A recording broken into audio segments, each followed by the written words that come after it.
Ayan, grabing init mga idol. Ayan. Halos tuyo na yung mga halaman. Pag tumagal ako rito mga idol sa mainit ng arawan, matuyo din ang utak.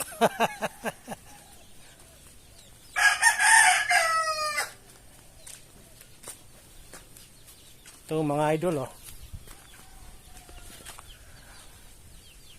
Maraming bunga ang ano rito.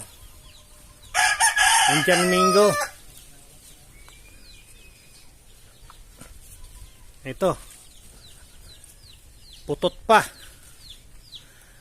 Mamaya pag nakatagay ng gin, pwede ang ano. Habang tumatagay ng gin, nandito kasi lalim na puno ng mangga, kakagatin mo lang ng ganito. Yung pulutan. Sige mga idol, hanggang sa susunod na vlog.